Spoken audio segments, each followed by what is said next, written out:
Përshëndetje të nderuar miqtë mi, ja ku po takohemi me historinë e ditës së sotme. Sot do të ndaj një histori në mënyrë pak më amatore, sepse jam duke punuar në studio, por nuk doja në asnjë mënyrë që t'i lë ndjekësit e mi anash. Historia ka ardhur nga një vajzë nga Maqedonia e Veriut, e cila tregon dhimbjen e jetës së saj. Historia fillon kështu: jam një vajzë nga Maqedonia. Ishte një djalë që më donte shumë, më mbante me dashuri dhe kujdes, le të mos them më shumë se gjithçka. Por njëkohësisht, ai ishte personi që mua më shkatërroi edhe jetën. Gjithçka filloi në vitin 2016, kur më pa për herë të parë dhe më propozoi lidhje dashurie. Por, fatkeqësisht, ai ishte i martuar dhe kishte një vajzë. Më tha që ishte ndarë nga gruaja e tij, por unë nuk e pranova. Kaluan vite, muaj, javë e ditë të tëra, deri në vitin 2019, kur në fakt unë u martova. Martesa ime nuk shkoi mirë, edhe unë u ndava. Kur ai e mori vesh që unë isha ndarë, më propozoi përsëri për lidhje. Do me thënë, ky djali ka qenë i martuar, vajza në fjalë është ndarë nga i dashuri, sepse do me thënë e ka propozuar, i ka thënë që unë kam një vajzë, kjo nuk e ka pranuar, dhe pastaj është martuar me dikë tjetër. Pas disa vitesh, është ndarë nga partneri i saj që ka qenë i martuar, dhe njeriu që e ka propozuar më herët, tani do me thënë që ka ndërtuar kjo një lidhje dashurie, e ka propozuar përsëri. Tani kur ai e ka marrë vesh që zonja në fjalë është ndarë, e ka propozuar përsëri për lidhje. Por unë sërish nuk pranova, thot.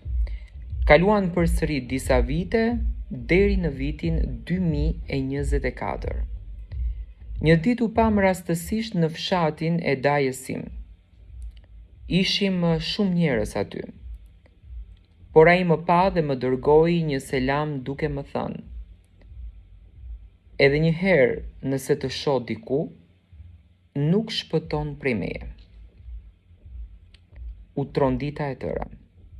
E gjeta numrin e tij, edhe i shkruajta duke e pyetur si mund të më dërgonte një mesazh të tillë.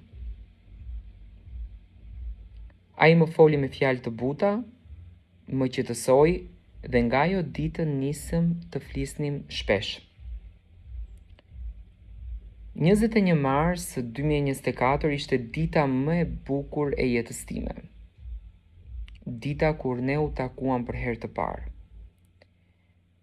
Lidhja jon nisi shumë e bukur. Ishte dashuri e pastër, e fortë që në fakt nuk mund të rija pa të në asnjë mënyrë. Çdo ditë flisnim, takoheshim dhe ishim bashk me njëri tjetrin. Por, pas disa muajsh, kuptova që gruaja e tij ishte shtatzën. U trondita e tëra. E bllokova në rrjetet sociale. Por ai më kërkoi përsëri, më thonte nuk mundem dot pa ty. U dorëzova, më tha se gruaja nuk ishte shtatzën, se vetëm dyshonte në fakt për shtatzanin. Më premtoi se do të ndahej prej saj, unë e besova, e doja aq shumë sa s'mund të mendoja jetën pa të. Por ndarja e tij nga ajo nuk ndodhi kurrë. Një ditë, ndërsa isha në punë në marketin ku unë punoja, e pash me gruan e tij, ajo ishte shtatzën. U trondita, u humba, flisja gjithë natën duke menduar pse ma bëri këtë gjë, pse më gënjeu. Pas disa ditësh të kësaj ngjarje më kërkoi që takohemi. Shkova sepse s'mund të rija pa të. U ribashkuam. Edhe pse kishte grua, edhe fëmijë, unë përsëri e doja shumë. Dashuria për të nuk harrohet. Ishte më e fortë se unë. Por neve përsëri u ndam. Këtë herë më lëndoi aq shumë sa nuk do t'ja falja dot. Vendosa që të martohem me dikë tjetër edhe pse nuk e doja. I tregova atij se do martohesha, por ai nuk më tha asgjë. Vetëm më pa në sy dhe filloi që të qante.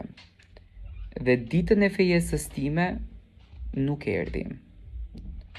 U përpoqja ta harroja dhe të vazhdoja jetën, por martesa ime e dytë zgjati shumë pak.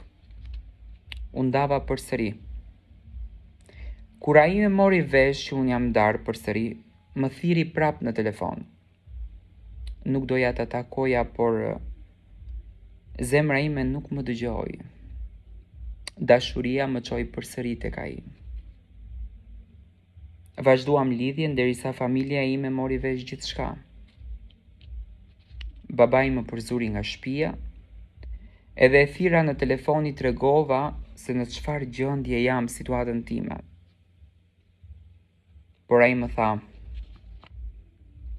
"Unë nuk të kam bërë probleme, mos më thirr më. Kam mjaft problemet e mia." Atë ditë u shkatrova, nuk dija çfarë të bëja. U ktheva në shtëpi me lot në sy. Kaluan disa muaj pa folur, pastaj prap më kërkoi. Dhe prap ju ktheva. Inati s'më linte, por dashuria ishte më e fortë se gjithçka. Dhe sot, më datën 16 tetor të vitit 2025, gjithçka mori fund. E di që nuk jam mirë sepse e dua akoma. E doja më shumë se çdo gjë në këtë jetë. Por një njeri që të do, nuk të lëndon kur. Nuk krijon familje me dikë që nuk e do. Në fakt, kjo është historia e kësaj vajze që unë do kisha dashur të paktën edhe një 20 sekond që të shtoj një fjalë. Tani ka shumë raste të këtilla që vajzat fatkeqësisht të pasionohen, dashurohen, krijojnë një imagjinat tek një mashkull i cili ka familje, por këto lidhje në këtë formë përfundojnë. E bukura e këtyre lidhjeve është që ju mos të ndërtoni ndjenja në këto lidhje dhe të kuptoni që një njeri që ka një familje, e patjetër që nuk do ta shkatrojë atë për të vazhduar një jetë tjetër.